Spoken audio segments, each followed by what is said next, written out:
Will the trigger work? Will it smoke? We don't know. 1-star reviews are starting to become one of my favorite pieces of literature on the internet, especially when you get gems like this. We found 6 tools with absurd 1-star reviews on HomeDepot.com, and I bought them. We're gonna try them out. Let's go. Up first, we got a tool that I already own, and that's gonna be this M18 battery-powered heat gun. Milwaukee makes some of the best tools on the planet. I'm a fan, lots of fans out there. To see this with as many 1-star reviews as it has had me baffled, but then I remembered my own personal usage of the tool. And it reminded me of this review from our friend Robot Builder, where he says, if you want a level of heat equivalent to the breath of someone whispering sweet nothings in your ear, this tool is for you. That's what you want. However, the reality of it is working as a heat gun, it is highly disappointing. It can barely melt shrink wrap, and the battery quickly dies before the job is even close to being finished. Consistently throughout all of the reviews we saw, no heat, no heat, no heat, no heat, not enough heat, not enough heat. I'd say bring the heat, but you don't seem to be able to do that. And if I recall, I know this thing has piss poor heat, and I think Sam's breath might be warmer. So let's crack it open and check it out. The tool comes pertly packed. That's it. That's literally all it is. No battery. And this thing came in an astounding $150 for this sucker. We're gonna go with an incredibly scientific approach here. Our review here claims that it is the equivalent of someone's warm breath. So obviously, we're going to bring in someone with warm breath. Sam, if you don't mind, breathe on my face, please, so that I might compare it to this heat gun that costs $150. I don't know why you'd be nervous. Have you never breathed on another man's face? Make it weird. Nah, I don't think nah. Sam's going to breathe on this cheek. If you're not familiar, the beard accepts warmth like no other hair on the body. So this will be a very scientific test. Sam, if you may.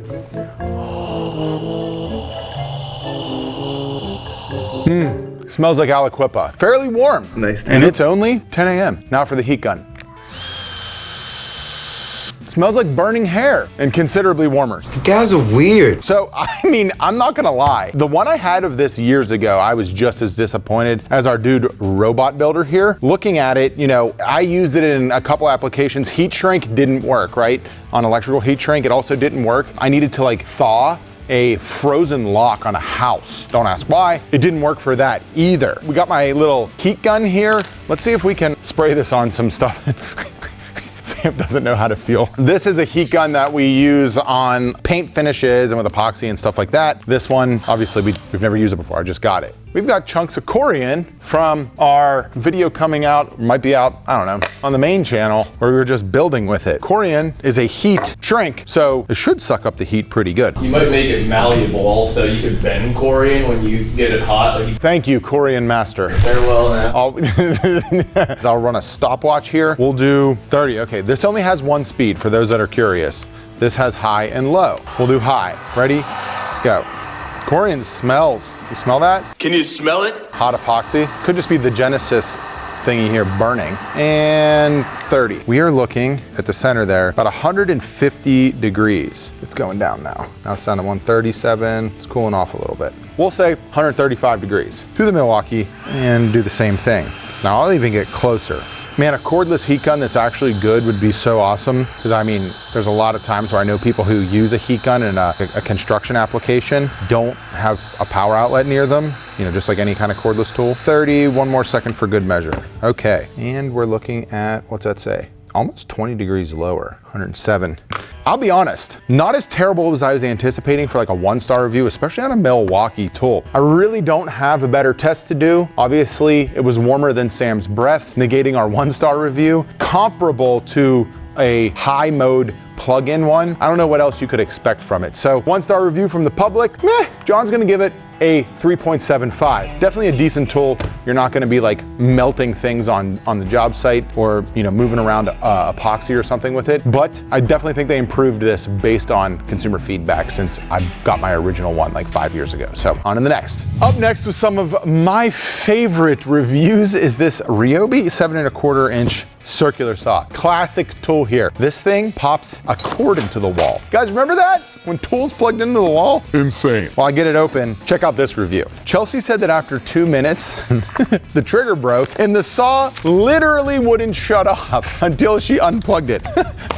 I'm laughing, but that is not laughable. That is terrifying, especially if you're like actually running something like in material and the saw won't shut off. Could be crazy dangerous. So packaging on it, pretty much par for the course. It came with a saw blade. We've been doing some stuff lately. It didn't come with saw blades. Chelsea said after she got this thing to stop running, she plugged it back in and it turned right on. The trigger immediately stopped working. So we had to try it. I also like to live dangerously. I think that is one of the most ridiculous things I've ever read about a tool online. Shame on you, Ryobi. Now I will say this, I am not team anti Ryobi. They've done a great job, I think, of making tools affordable and in volume, right? You can get into a battery platform, you can get a bunch of stuff.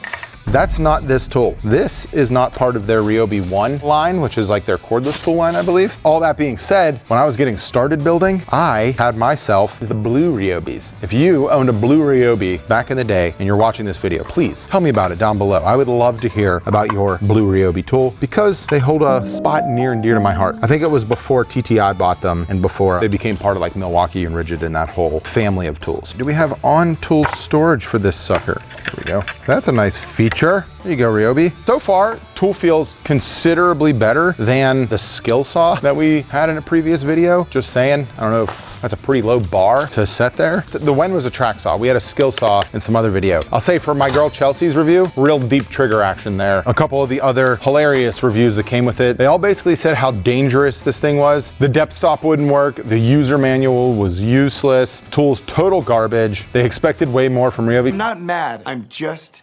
disappointed. Sorry, Steve, they're not the lowest, but they're down there. Save your money and your project from burning down. I've had this saw for a while and recently took it out for cutting a single sheet of plywood, and before I could finish, it started smoking. Gotta love that. And you know I love a smoking tool. Let's get some plywood. Will the trigger work? Will it smoke? We don't know. We are plugged in. I will also say no ground. I don't know how many tools have grounds, but it always feels wobbly when it goes into a plug and doesn't have a ground. And moment of truth.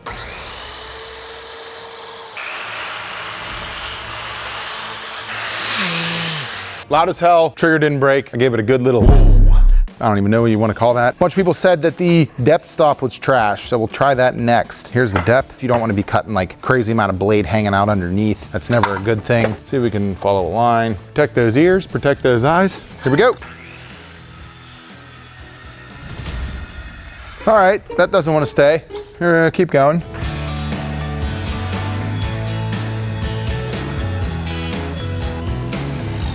It shook itself out of square. So this is something I'd say is pretty garbage on here. Is I tightened this and then it loosened itself. If you look at the edges here, you can see this cut's not square. Way out of square. Fault that up to user error, give it another shot. That cut was a lot better. You can still see though, see it deflecting at the end here? See how the blade kind of came in? I mean, I tightened that sucker down. You're not even close to square here. Decent. A circular saw is never gonna give you like a perfect cut. This plate has a lot more play in it than you would like. Saw's pretty cheap. Let's just give it one more cut, 2 hands. I'm not cutting anything special here, and you can audibly hear the saw like bogging down. You don't want the blade deflecting at the end of the cut. Going back to the reviews and what people are saying, there's comments about the depth, there's comments about like the mechanisms on it, tightening and loosening. It's not great, but it's not a 1-star tool. I'm gonna rate it 2.5. If you're in the market and you can afford it at 69 bucks, grab yourself one. Get a couple cuts, who knows? Maybe it'll catch on fire and you can have a good story. Next tool. Up next, we've got a rigid sander here, and then I gotta be honest, some of the reviews I was reading for that jack stand, absolutely hilarious. One that I loved for the sander here was from this dude named Lonzo. And Lonzo said that he owns 30 rigid tools, and for the first time in his life, he was incredibly disappointed with this tool specifically. Lonzo, let's see if your disappointment was valid. This is a cordless sander, and I will say, Lonzo, I hope you just got a bad tool specifically, because nobody likes disappointment from their favorite tool brands, myself included. The packaging for this thing, pretty normal, super common tool. I actually like rigid tools. They're a bit clunky and bulky, but I've used a lot of them over the years. They tend to work really well. They get the job done. They're a little bit nicer than Ryobi. If you didn't know, I said it earlier, Ryobi, Rigid, Milwaukee, they're all owned by the same company, but a review that I found hilarious, and we dug this all the way back from my birthday, May 26th in 2020. This comes from a gentleman named John, not this John, and he says he was disappointed in the sale price of this tool. There was a promo online that the tool was $20 off. It was selling at $219. The sale price today was $199. Through whatever emails and yada yada, he thinks he paid too much for the tool. In case you were wondering, this cost $79 today. Wow. So a lot of the poor reviews on this thing say the same thing. Destroys the battery, destroys the battery, destroys the battery. This gentleman, Davdi 1438 here, he said that put a 4 amp hour battery fully charged on there. They got 5 minutes of run time, and then put a 2 amp hour on there. He got another minute, and then another 2 amp hour on there and got 1 more minute. And another one. 7 total minutes of runtime, 3 batteries. You've got poor battery life, poor battery life. This tool is a lie. Batteries suck. That was from March 21st, 2024, that review about the battery. Supposedly something going on with this tool just crushes the battery. And then there's some comments out there about the actual sanding and the vibration of the tool and yada yada whatnot. So I've got a, how big is this bitch? 5 amp hour battery on here. It's got 3 of the 5 bars on it. Sorry, we don't have a full charge. We're going to sand this gorgeous piece of oak, a very common board. So we're just gonna hit it with like a generic sand, see how she does. Comes with some paper. Gotta love that. This is looking of the highest quality. Thank you. Rigid. Bulky. That's a thick ass bar! Okay. Oh my goodness. Oh my goodness. Joe, pick that up and turn it on. I'll spin it in the air. You feel the resistance? Isn't it weird? Feels like it has something inside of it. Yeah, it's like it's gyroscope. I don't know. Isn't that weird? Hold it in the air and just move it with your hand after you turn it on. Turn your wrist. You feel it? Oh, yeah. Isn't that weird? Yeah, it's interesting. See, I don't like how they don't have like a physical button on there either. You have to like tap it. That button's kind of hidden. Here we go. It's so big. That's what she said. I don't know if it's the paper. This thing wants to run a lot. Like,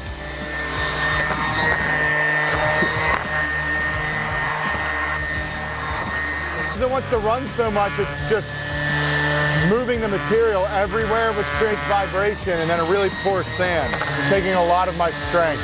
You shouldn't have to put a ton of pressure on a sander, and this one you really do. I definitely don't like that button. It's hard to hold. So a random orbit should orbit randomly. So it's not just turning, which is good. Now I'm curious. We've got a cordless DeWalt here. Let's see if it runs. Yeah. Battle to the death. This thing just...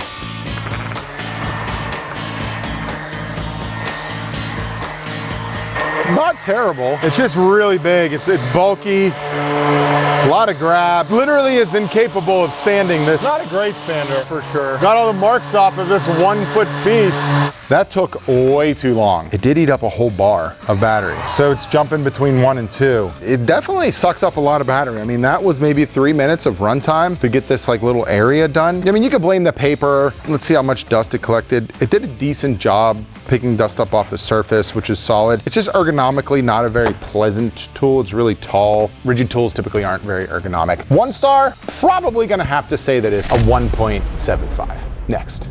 Next, coming in at 119 bucks, we've got this Ryobi 1 cordless 3/8 inch impact. Are they calling it a wrench or a driver? Wrench. Reading the reviews on this sucker, pretty much every single one of them says not enough power, not enough power, not enough power. Not enough power. Shit's weak. And it doesn't come with a battery. That's a pretty hefty price, I think. Also, this thing looks used, Joe. Did you buy a used tool? Look at it. Said it was new. Look at that, dirty, filthy. That is not a brand new tool. Who would buy tools and return them? Fully charged battery, and I think you guys know exactly how we're gonna test this. To the Ranger! So going over all of the reviews, we've got not enough power. Salesman lied to me. Weak product, had to resort to other methods. Just a single star, no comment. 3/8 didn't have enough power to do what I needed it to do. And they weren't changing tires. So we're obviously gonna change tires. That's our best option. A bonus, what do we got here? Oh, you gotta be kidding me. Are these 1 star reviewed anti-scratch all day comfort outdoor glasses? What makes you think that I don't come prepared with my own anti-scratch all-day comfort crystal clarity outdoor glasses for safety and for shop use? Do you have a pair? Of course I do.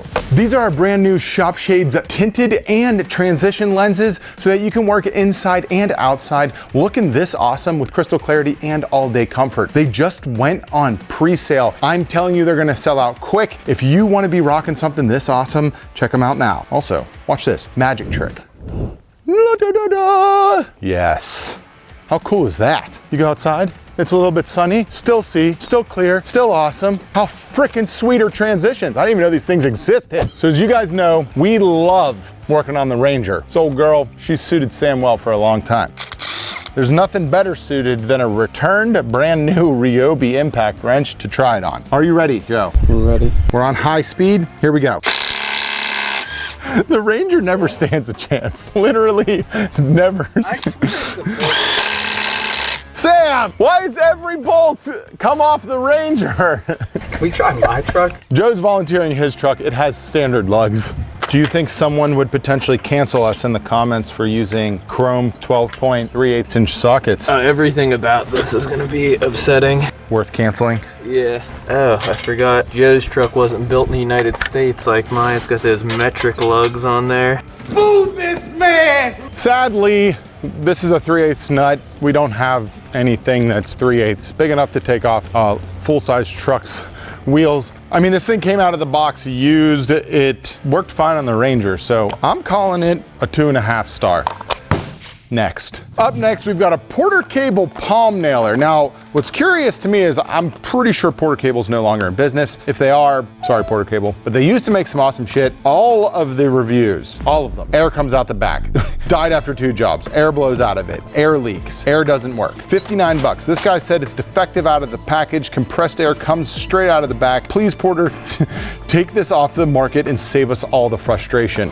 Well, my friend, they took themselves completely off the market because like I said, I think they're completely done. I think they phased into one of the other brands that's owned at one of these other stores now. So looks like I'm gonna have to cut this sucker open. She's mine forever, no return. Let's see if she works. Remember when I was talking in the last video, I was like, if you're not tearing off your fingernails and hurting yourself to open one of those, it wasn't packaged properly. Okay, so first off, the thing is super small, which is cool. If you're not familiar, a palm nailer like this is intended to be used in places that regular hammer can't fit. So I'm gonna pull an air hose over. We've got some nails. Let's see if she works.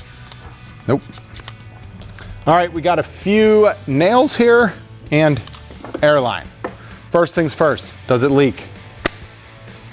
No leaks. It said it was leaking out the back. Something I did notice though, and I'm not familiar with this tool like intensely, is that supposed to be offset? If you look, it's not perfectly, it's not in the center. I don't know what that means. Common application for this would probably be a 2x4. All you gotta do is that. It is kind of scary. It literally sounds like a gunshot. It is kind of nuts. But I mean, it's working. Completely buries it fast too. Super sensitive. Now I wonder if that's common with these. Blows a lot of air into your hand, but it's really compact, goes as fast as I'll push it. I gotta be honest, I think the people that were bitching just got a bad one. This thing's rules. I'm giving it 4 stars, baby, let's go. That's your highest rated, I think, tool. Highest rated ever. I mean, the thing works perfect. It's exactly as advertised. I can't run 1,000 friggin', nails to give it a proper review, but for the sake of this jackassery that we're doing here, 4. Next, and last but certainly not least, is this $40 car jack from Husky. I don't buy a lot of car jacks, so I'm not very familiar, but I feel like 40 bucks is an absolute steal. Can someone please let me know? With all of that being said, there's some gems in here. First, I never used the jack. It was stored in a truck toolbox. I tried to use it for the first time this past weekend, and it spilled the hydraulic oil everywhere from Caballero on December 28th, 2022. Hopefully he wasn't outside in the dead of winter and that happened to him. That would suck. I will be returning it this week. It is the second one that they've bought and it will not hold pressure. It's a shitty brand. Not a good brand. Shitty was my words. And my favorite, from someone else named John, from January 1st, 2021. The weld-on for the bracket that holds the wheels broke while lifting a car. The car dropped and the jack slid out. Luckily, I had wood blocks under the car so that it didn't fall all the way to the ground. Returning it was super easy though, so that's a high point. John, the only way we can test such an incredible review is by jacking up the Ranger. We're going back outside, baby. Let's go. He actually pulled it inside. He pulled it inside? Yeah. Oh, he pulled the Ranger inside. Let's go. Out the box, it doesn't look very used. Usually new tools don't look used, Joe, but last tool was 100% used. There was no question about it. Okay, this thing's tiny. It's 2 ton, 4,000 pound lift capacity, and it's a 5 to 13 inch lift range. I do believe this goes over here, give you a little bit of maneuverability handling it. I don't know a lot about car jacks, but what I do know is that this should be all we have to do to get it to work. There we go. On a lot of jacks, the pressure valve is actually in the handle, so you can jack it up and down. Look at this baby. I like it. It looks like a nice little... Yeah, the reviews say that it just completely loses pressure and it's dropped multiple cars and people have come very close to dying. Taking all that out of account, aesthetically, it looks like a nice jack, though. First pump, it did its job. The only true test of a jack like this is to make the second pump the Ranger pump. Oh no! It only goes 13 inches and the rest of us actually own real trucks. Those are more than 13 inches off the ground. It's funny, I feel like my fake truck does a lot more work than your... Oh, it sure does. I've got the prettiest, least used truck in the lot, baby. You said it goes 13 inches? Yeah. Allegedly. Oh, we could definitely, you could hook it on this jacking point. It'll go up. Would you like to do the honors? Yeah. Please protect your eyes while you do so. Okay, see that little knob on the bottom right? Take the arm out. The arm that you're using to pump. Now put it on that little knob and turn it all the way to the right. Now she's good to go. Now protect your body by being outside of the Ranger and outside of that bird shit on the Ranger. I think you missed, no? I guess we could go under. We'll probably get it higher. I was gonna say there's this little jacking point here. Whoop! She's going up. She's working. I just gotta say that's the shortest arm I've ever seen on a jack. Is it releasing pressure? Yeah, we maxed her out. She is releasing pressure. Be here, go ahead. Yeah. I could try getting it under that arm. You wanna do that? Yeah, give it another jack. Why not? We're just jacking off the Ranger. What did he say? Things working pretty decent. I mean, for 40 bucks in a pinch, if you need to jack up your truck, it does only have a 13-inch throw though, so it'd be much more for a car. Yeah, what is the, okay, that's what it's for? I don't know, Sam. This is the first jack I've ever bought. Like the smallest floor jack I've ever seen. I wonder why you would use this over the jack in your car. I mean, the jack. Because it's not a scissor? Yeah, those scissor jacks, I mean, they take forever to crank up. A lot of cars now, I know a lot of, I don't know if they're back to putting jacks in them, but there was a while Ford, they did not put jacks in cars anymore. They it's like on 2 wheels. They gave you a little air compressor that would plug into your cigarette lighter. What the f? Right after the Chrysler and GM got bailed out, Ford's like, you know what? We're gonna cut some tires too.